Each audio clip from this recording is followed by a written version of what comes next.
अरे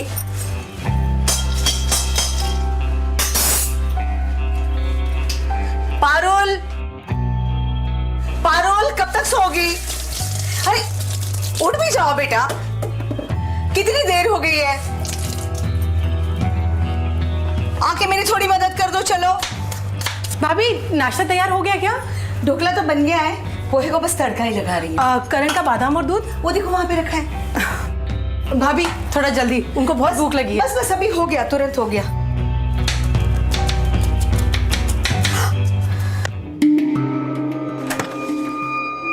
इतना दिन निकल आया है, अब तक सोए पड़े हैं। अरे किसी बात का तो कोई होश ही नहीं है। किसी की उंगली कटे या गर्दन, इन्हें तो कुछ लेना देना ही नहीं है। उठो उठो। क्या हुआ? एक रात भी बिना शराब पिए नहीं सो सकते क्या? हाँ, उठ भी जाओ। देखो कितने बजे हैं और तैयार होके हर्षद भाई से बात करने जाओ। अरे उनसे पैसों की बात करनी थी ना। हाँ हाँ हाँ, करता हूँ। हाँ?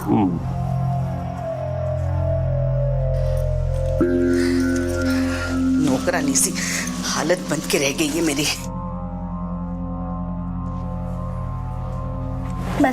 बस इतना सा बेटाइम नहीं करवानू, जल्दी से फिनिश करो। स्ट्रॉन्ग बनना है ना, प्लीज प्लीज प्लीज जल्दी से थोड़ा सा। नहीं पीना मम्मी, मुझे पसंद।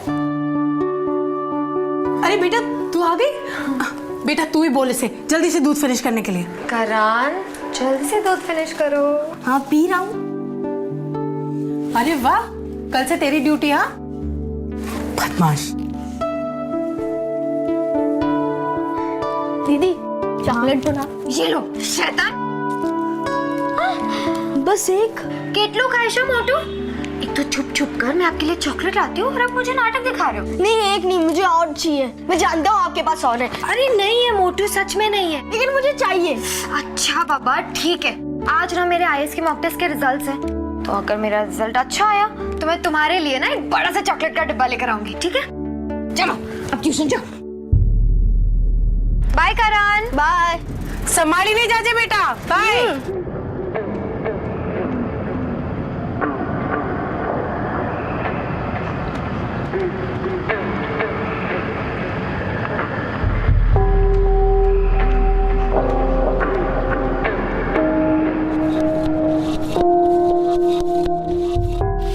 पारुल उठ। पारुल क्या सुबह सुबह उठा देते हो? सुबह सुबह नीचे नाश्ता भी रेडी है, जल्दी से रेडी हो और नीचे आ जाओ। ठीक है? ओह ए कॉलेज प्रोजेक्ट का है। हाँ हाँ बहुत पता है, कॉलेज प्रोजेक्ट। जल्दी से रेडी हो और नीचे आ जाओ।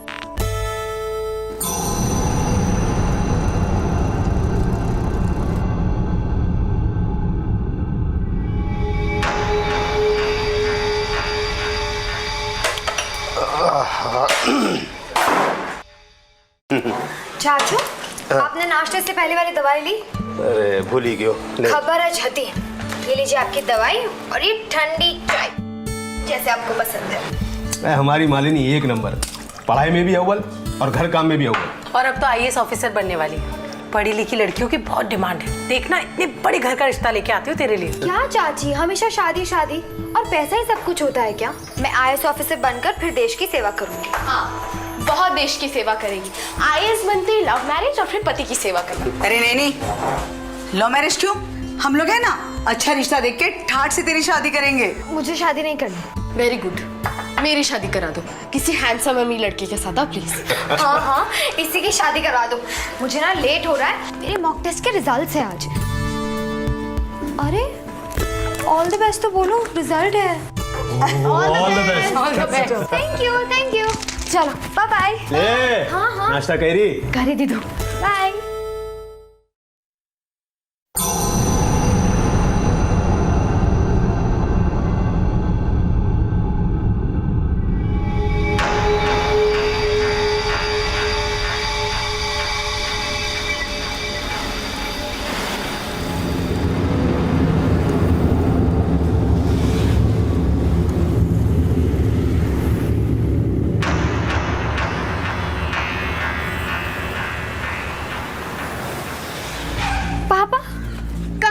कॉन्ग्रेचुलेशंस, आपकी बेटी ने ना आईएएस के मॉक टेस्ट में टॉप किया है।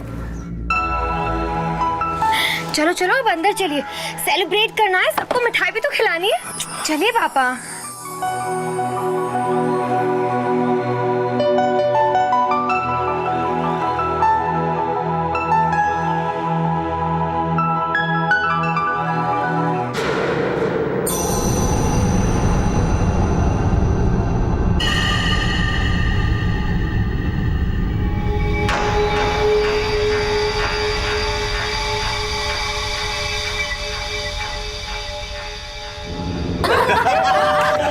मैं खोलती हूँ। हाँ तो चाचू आज हम डिनर के लिए जाए।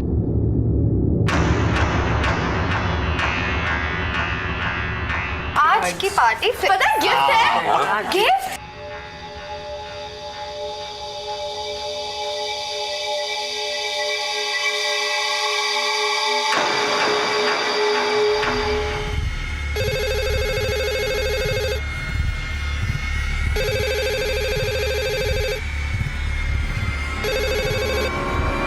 हेलो।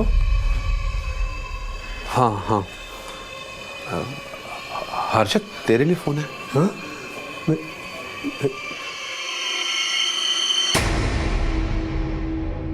हेलो। सुन बे, तेरा बेटा करण मेरे पास है।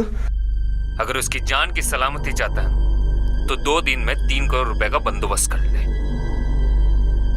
और हाँ, पुलिस को खबर की तो अभी उंगली कटी है, गर्दन भी कट सकती है, समझा? Hello hello.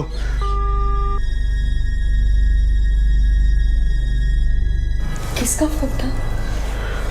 अपहरण अलग अलग प्रवृत्तियों से किया जाता है, कभी फिरौती के पैसों के लिए, कभी देह व्यापार के लिए, तो कभी बदले की भावना से। लेकिन करण का अपहरण किस इरादे से किया गया था? गुजरात के वलसाड शहर में रहने वाले कपड़ों के व्यापारी हर्षद मेहता और उसके परिवार को भी इस बात का बिल्कुल अंदाजा नहीं था कि कोई उनके 11 वर्षीय बेटे का दिन दहाड़े अपहरण कर सकता है। एक हंसते खेलते परिवार को इस वारदात ने झकझोर कर रख दिया।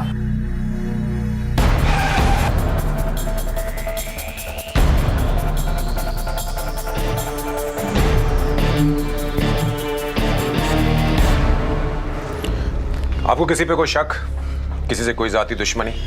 नहीं, दुश्मनी तो किसी से नहीं है, पर धंधे में कंपटीशन है, कुछ लोग जलते भी होंगे। आप में से इसे किस किसने छुआ है? मैंने।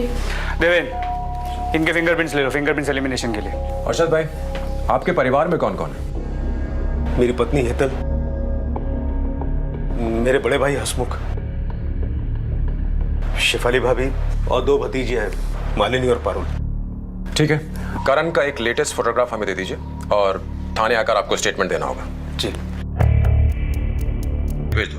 और अर्शद मेहता के लैंडलाइन नंबर के कॉल रिकॉर्ड्स निकलवाओ। चेक करो कि किडनैपर्स ने उन्हें किस नंबर से कॉल किया था, और हाँ, उस नंबर के कॉल रिकॉर्ड्स भी निकलवाओ। और साथ ही साथ चूंकि करण ट्यूशन से गायब हुआ है तो वहां जाकर के भी चेक करो। और मेहताज के नंबर को 24 आवर्स सर्वेलेंस पे रखो, याद रखना।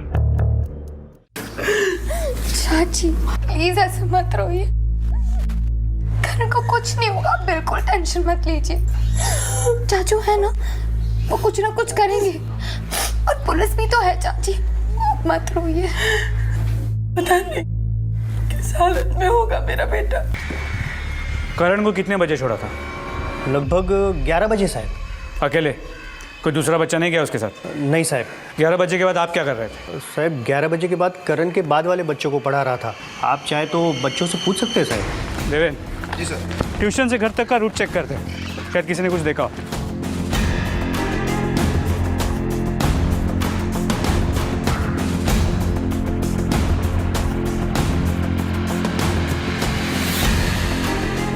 गाड़ी रुको, गाड़ी रुको। देवेन फोटो देना। यही मिली साहब, मैं साफ सफाई कर रहा था तो निकाल के बाहर रख दिया। हाँ सर, करण की साइकिल मिल गई है, जीटी रोड और अंबावाड़ी के बीच के स्ट्रेच पर है। गुड, वहां आसपास लोगों से पूछताछ करो, शायद कुछ और पता चले। Sachdev. Yes sir. Forensic team को इन्फॉर्म कर दो। ओके। देवेन, वो दुकान बिल्कुल सामने है, शायद उसने कुछ देखा हो, उस पे। चलिए सर। हाँ साहब, 2 आदमी थे, साहब ये तो मैं ठीक से नहीं बता सकता क्योंकि दूरी इतनी थी कि शक्ल नजर नहीं आ रही थी। गाड़ी कौन सी बताई तुमने? सफेद कलर की, वाइट। और साहब भार्गव की गाड़ी थी इसलिए थोड़ा सा ध्यान गया। गाड़ी का नंबर देखा था तुमने? साहब MH या ऐसा कुछ था। सारे शहर में खबर कर दो, हर चेक पोस्ट पर बच्चे का फोटो होना चाहिए। गाड़ी का नंबर तो बदला भी जा सकता है। एक काम करो, हर सफेद छोटी गाड़ी को रोको और उससे पूछताछ करो। और हाँ, अंबाबाड़ी जाओ, वहां जाकर के भी गाड़ी के बारे में पूछताछ करो। सर। गोकुल बैंक में 30 लाख, ABC बैंक में 45 लाख और प्रेरणा बैंक में 27 लाख। અને આ બધું 10 લાખ। कुल मिलाकर 1 करोड़ 12 लाख। बाकी के कहाँ से आएंगे? हेतल, तुम्हारी बैंक की पासबुक और करण के FD अकाउंट्स के पेपर्स लिया।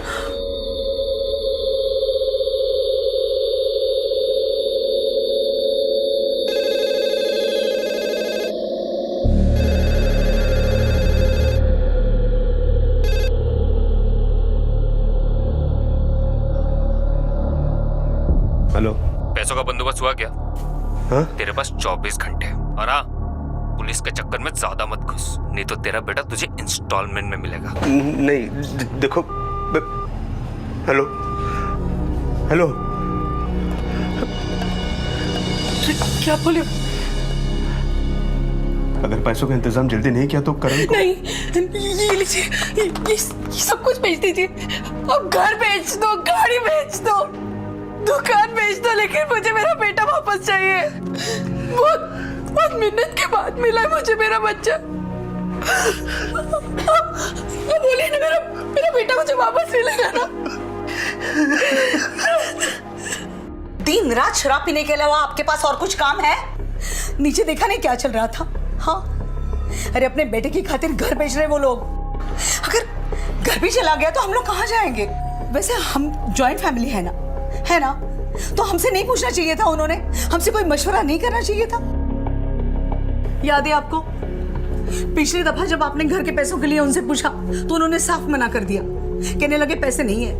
और अब देखो, अपने बेटे के लिए कितने पैसे इकट्ठा कर लिए उन्होंने। अरे तुम टेंशन मत लो। अरे कैसे ना लूं? मैंने चक्कर चलाया हुआ है, पैसे आज किडनैपर्स का कल रात दूसरा कॉल आया था। पहला और दूसरा कॉल दोनों अलग अलग नंबर से। और सर, कॉल रिकॉर्ड से ये शॉकिंग बात पता चली है। 44668877 44998577। इन नंबर्स को पहचानते हैं आप? ना। इन्हीं नंबर से आपको किडनैपर्स ने फोन किया था और ये दोनों नंबर आप लोगों के नाम पर है। एक आपके नाम पे अरशद भाई और दूसरा आपके हेतल भाई। आपके डॉक्यूमेंट्स का इस्तेमाल हुआ है अरशद भाई। वापी और सूरत से 2 अलग अलग सिम कार्ड्स खरीदे गए आप लोगों के नाम पर। आपको किसी पे कोई शक? कोई घर का आदमी? आपने खुद कभी किसी को डॉक्यूमेंट्स दिए हों और खुद भूल गए हो, या उसने वापस ना किए हों, या फिर कभी चोरी हुई हो?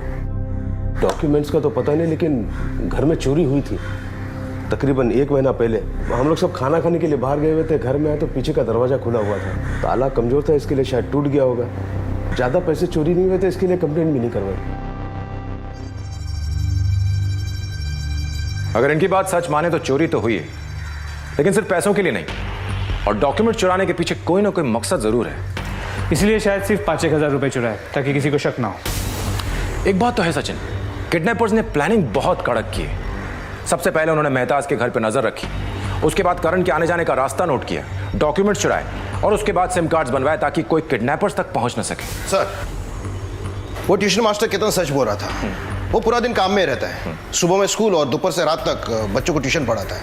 उस दिन घर पर ही था। और सर, ये फिंगर एनालिसिस की रिपोर्ट।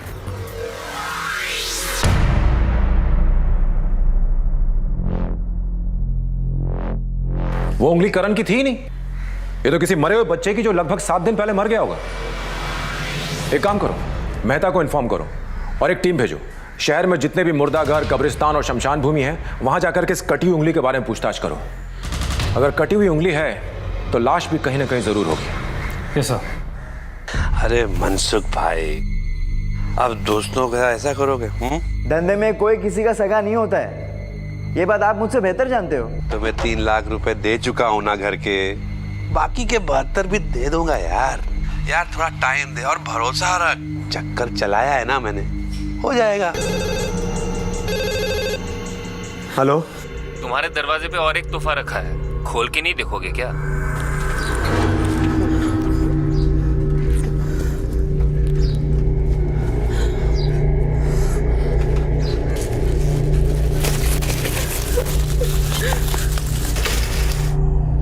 भाभी, पिछली बार मुर्दे की उंगली भेजा था, लेकिन इस बार उंगली तेरे बेटे की है। देखो तुम्हें जो चाहिए मैं दूंगा, मेरे बच्चे को कुछ मत करो। पैसे तैयार है, बोलो कहाँ लाना है। ये गेम खेल रहा है क्या मेरे साथ? हैं? मुझे वहां पे बुलाएगा और पुलिस के हवाले कर देगा। अपने आप को बहुत होशियार समझता है। तेरे बेटे को काट करना अभी के अभी तेरे घर पे भेजता हूँ, फिर कहाँ डालेगा अपनी होशियारी? हाँ सुन, आखिरी मौका दे रहा हूँ, पुलिस को इस केस से निकाल, नहीं तो तू जानता है मैं क्या कर सकता हूँ। हेलो हेलो, उठो भाभी, उठो। चाची, उठो चाची। करण के अपहरणकर्ताओं ने करण की उंगली काटकर यह साबित कर दिया था कि वो पैसे हासिल करने के लिए किसी भी हद तक जा सकते हैं। मेहता परिवार ने अपहरणकर्ताओं के खिलाफ जाकर पुलिस की मदद ली थी। अब करण को जल्द से जल्द और सही सलामत घर लाना बेहद जरूरी हो गया था। जहां एक तरफ पुलिस की तहकीकात उलझती जा रही थी, वहीं दूसरी तरफ करण के सर पर मंडराता खतरा बढ़ता जा रहा था। मेहता परिवार असमंजस में फंस गया था। उनका अगला कदम करण के जीवन और मृत्यु के बीच का फासला तय कर सकता था। क्या पुलिस अपराधियों को सही समय पर पकड़ सकती थी, या फिर अपहरणकर्ता करण को और चोट पहुंचाने वाले थे?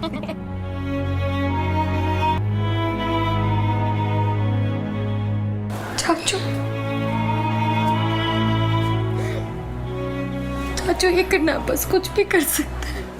आप कुछ भी करिए और करण को वापस घर ले आइए चाचू।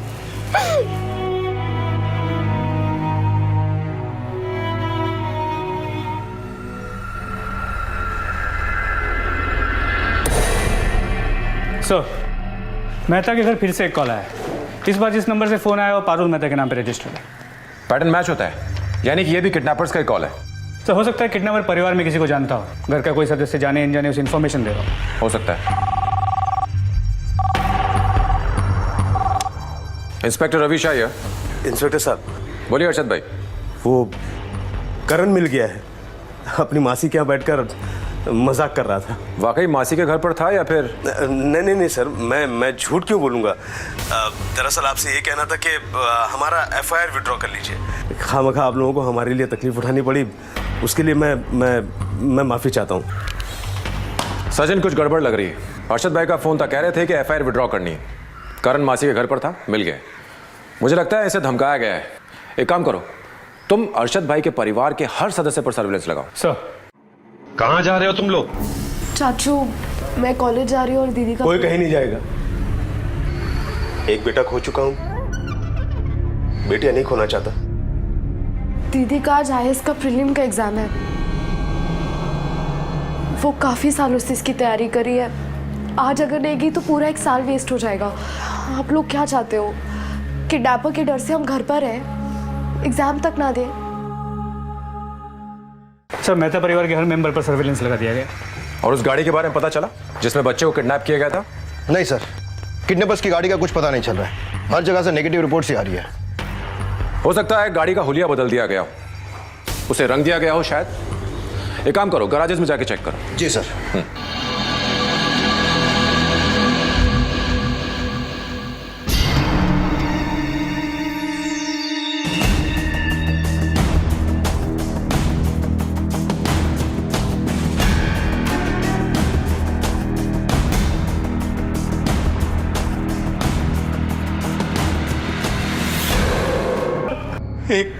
एक आदमी था, नाम नहीं मालूम, लगभग 2 महीने पहले आया था।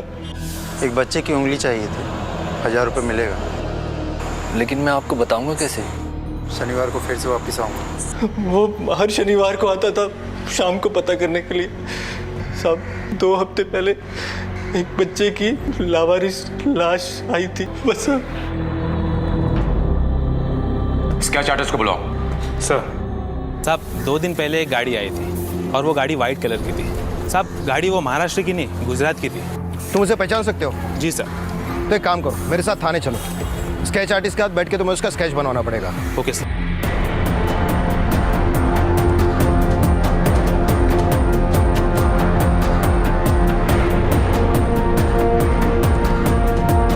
सर ये हसमुख कुछ ठीक नहीं लगता है, वो हमेशा नशे में रहता है। उसके बारे में ज़्यादा जानकारी के लिए मैंने पड़ोसी से बात की।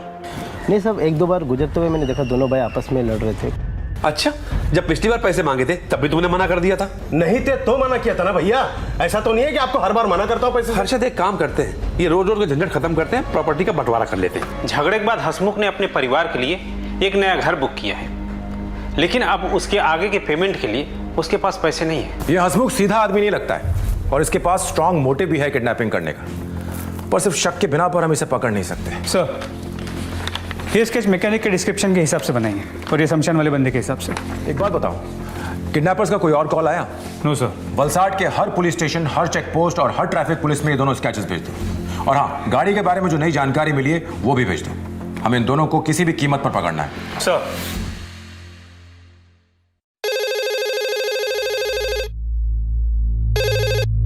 हेलो। हाँ, एक तुम्हारे जिम से फोन। हेलो जी, yeah I want to continue the membership. मैं आने के बाद पैसे दे दूंगी। मुझे phone definitely I will. I am sorry, मुझे फोन आ रहा है। बाय। चाचू कॉल वेटिंग पे था।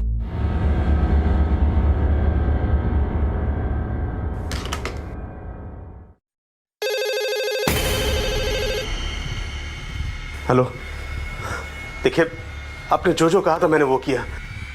हमने तो एफआईआर भी विड्रॉ कर ली है। शाम को 4 बजे पुरानी टेकरी पर आ जाना, अकेले आना, और हाँ पैसे मत भूलना। क्या बोला चाचू?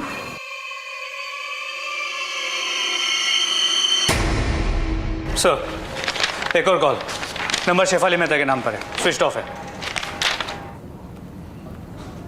एक प्राइवेट गाड़ी बुलाओ।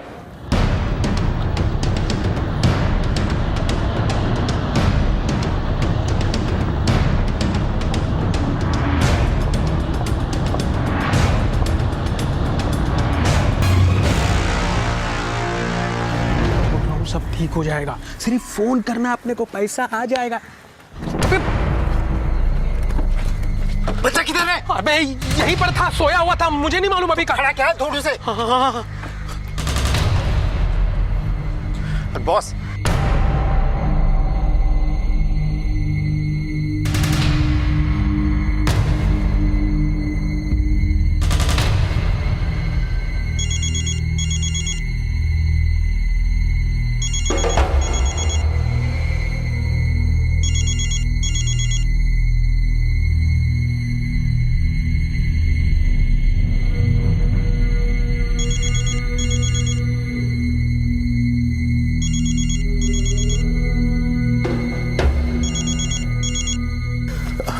हेलो।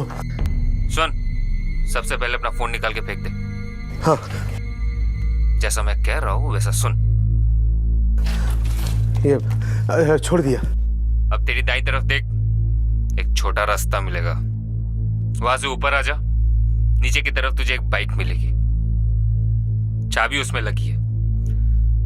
मैं बताऊंगा तुझे कहाँ आना है। अच्छा हाँ।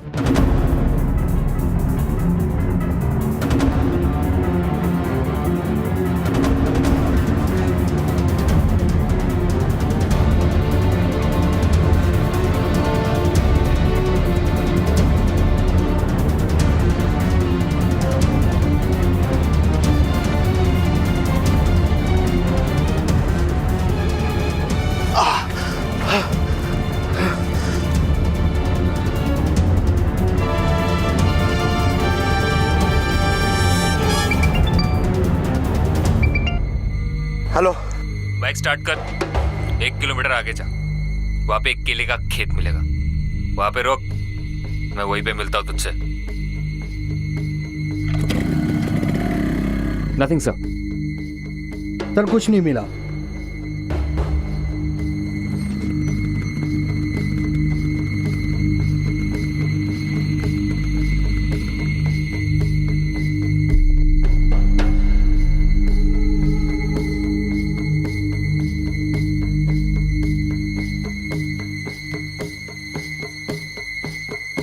सर, उन लोगों ने मुझे धमकी दी थी, इसलिए मैंने आप लोगों से झूठ बोला। सर प्लीज मेरे करण को बचा लीजिए। सचिन, मुझे इस फोन का पूरा कच्चा चिट्ठा चाहिए। ये कहां से लिया गया, इसका सिम कार्ड किसके नाम पे है, सारी रिपोर्ट्स निकालो। और हाँ, इसे फिंगरप्रिंट्स एनालिसिस के लिए भेज दो। सर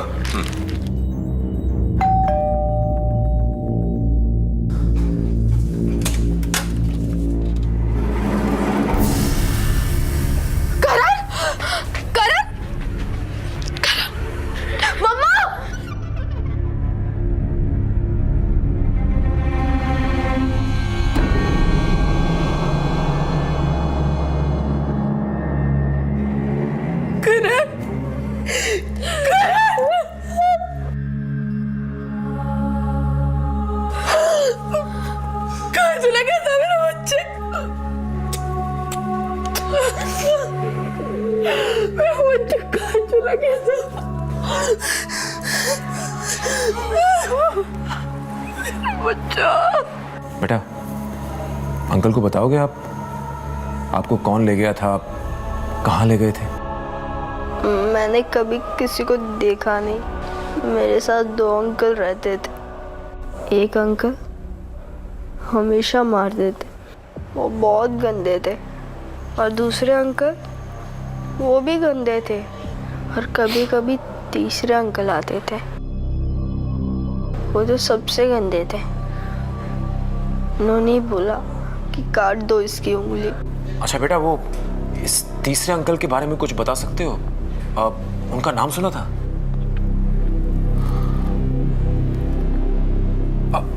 उनकी आवाज सुनी थी ना तुमने? तो उनकी आवाज कैसी थी? वो अंकल यहाँ के नहीं थे, कभी कभी अलग भाषा बोलते थे, हिंदी या गुजराती नहीं। सर, ये कुकुरे बच्चा तो बंगाली में वापरते हैं। करण के अपहरणकर्ताओं ने बड़ी चालाकी से फिरौती के रुपए ले लिए थे, लेकिन मेहता परिवार के लिए उनके बेटे के घर लौटने से बढ़कर और कोई बात नहीं हो सकती थी। लेकिन सवाल यह था कि क्या इसके बाद सब कुछ शांत हो जाने वाला था? करण का पेट और ये चीख देखो, ऐसे बाहर आ जाएगी। चल मैं गुदगुदी गुदगुदी।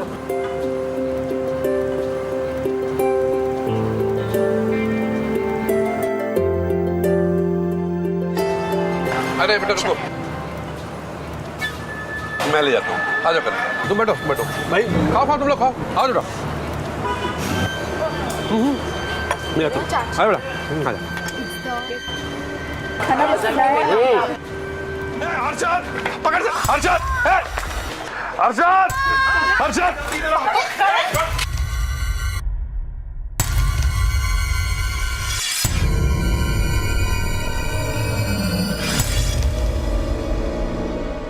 इंस्पेक्टर साहब, करण को बाथरूम जाना था, तो ढाबे के पीछे ही बाथरूम था, मैं उसे वहां लेकर जा रहा था। चलो चलो तुम कर लो, तब तक मैं हाथ धो लेता हूँ। चल। साहब, मैंने उसे पकड़ने की कोशिश की, भाग गया, लेकिन वो बुरी तरह से जख्मी हुआ बच्चा। फिर ये लोग आ गए, हम उसे यहाँ लेके आए। देवेन, यहाँ पर 2 कांस्टेबल लगाओ निगरानी के लिए। आप फिक्र मत कीजिए, हम बहुत जल्द उन तक पहुंच जाएंगे।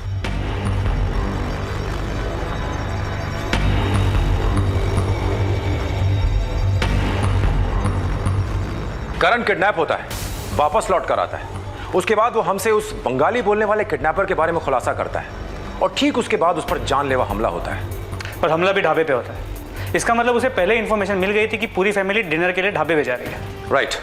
इसका मतलब मेहता परिवार में कोई है जो इस किडनैपर को उनके मूवमेंट्स की इंफॉर्मेशन दे रहा है। एक काम करो, पिछले 2 महीने में मेहता परिवार से जितने कॉल गए, जितने कॉल आए, उन सभी कॉलर्स के नामों की लिस्ट निकालो। पता तो चले कि इस बंगाली बोलने वाले किडनैपर और इस मेहता परिवार के बीच में क्या कनेक्शन है। करण पर जानलेवा हमला हुआ था। इस वारदात ने पुलिस के सामने नए सवाल खड़े कर दिए थे। क्या करण के अपहरणकर्ता पहले से ही उसकी हत्या करने वाले थे, या फिर करण के बयान के बाद वो चौकन्ने हो गए थे? तो इसका मतलब यह था कि करण की जान पर अब भी खतरा बना हुआ था। गौर करने वाली बात यह थी कि सारे हालात मेहता परिवार के किसी सदस्य की तरफ इशारा कर रहे थे। सर, पिछले महीने में फैमिली ने जिन जिन से बात की है उनकी नेम लिस्ट इसमें चेक करो, बंगाली सरनेम के कितने लोग हैं।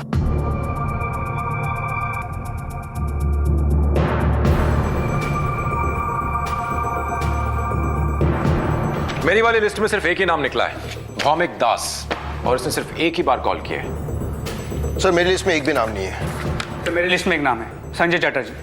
इसने कई बार कॉल किया, लेकिन इंटरेस्टिंग बात यह है कि किडनैपिंग के बाद इसने मोबाइल पे कभी फोन नहीं किया, लेकिन लैंडलाइन पे किया। इस संजय चैटर्जी के कॉल रिकॉर्ड्स निकलवाओ और इनको किडनैपर्स के कॉल रिकॉर्ड से टैली करो। सर, संजय के कॉल रिकॉर्ड्स और किडनैपर के कॉल रिकॉर्ड्स को कंपेयर करने से पता चला है कि किडनैपर्स ने जहां से रैंसम के लिए कॉल किया था, संजय ने भी वहीं से मेहता के लैंडलाइन पे फोन किया था, और लगभग उसी टाइम पर। यानी कि अगर किडनैपर्स ने सूरत से फोन किया था तो संजय ने भी सूरत से फोन किया था, और अगर उन्होंने वापी से फोन किया तो संजय ने भी वापी से फोन किया। It's too much of a coincidence. इतने सारे इत्तेफाक एक साथ नहीं हो सकते। संजय को उठा के लाओ।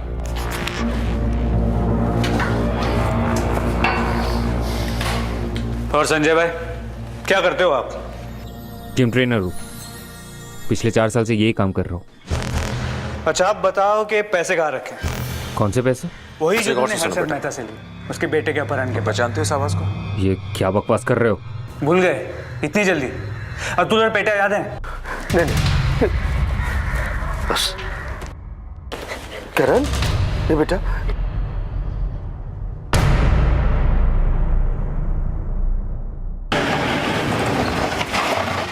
मेरी बेटी ने कुछ नहीं किया, छोड़ दो इसे, छोड़ दो।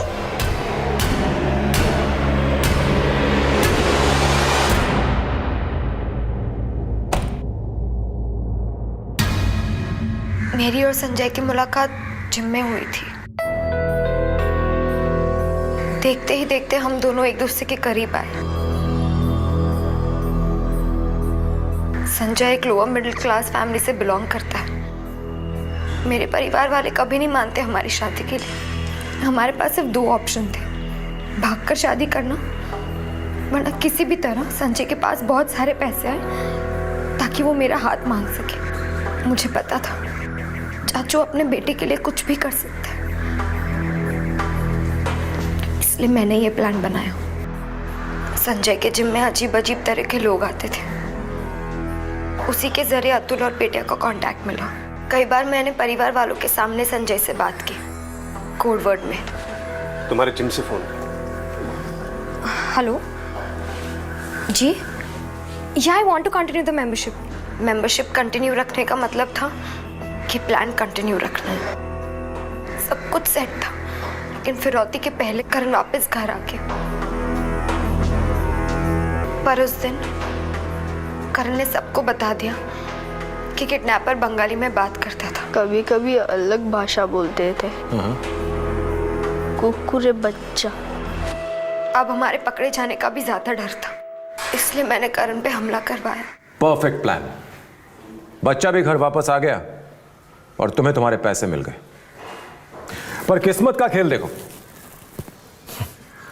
No plan is a perfect plan, miss aspiring IAS officer. दोनों को अलग अलग सेल में डाल दो।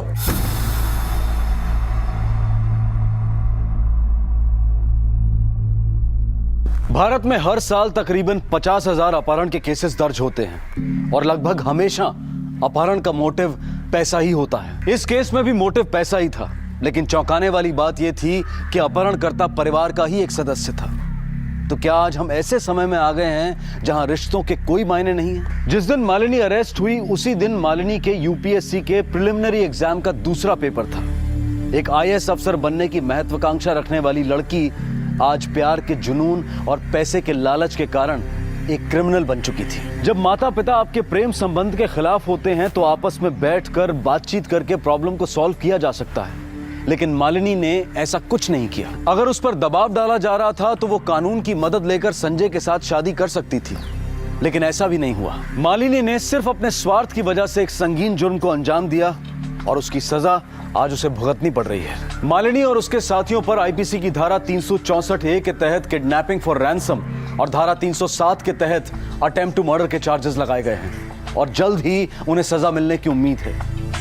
अगर आपकी कोई दिली तमन्ना हो, सपने हो या आप अपने परिजनों से अलग ख्याल रखते हो तो उसके बारे में बातचीत करें, ना कि जुर्म का सहारा लें। बातचीत करने से बात को सुलझाया जा सकता है, अपना तर्क, अपना नजरिया सामने वाले को दिखाया जा सकता है, लेकिन जुर्म का रास्ता आपको एक ऐसे दलदल की तरफ ले जाता है जहां से बाहर निकलना आसान नहीं है। आपसे फिर मुलाकात होगी अगले एपिसोड में एक और चौंका देने वाले केस के साथ। तब तक अपना और अपने परिवार का ख्याल रखें और देखते रहें क्राइम पेट्रोल। सबक एक को, सीख हम सबको। जय Hind. For more updates, subscribe to our channel, click the show links and enjoy watching the videos.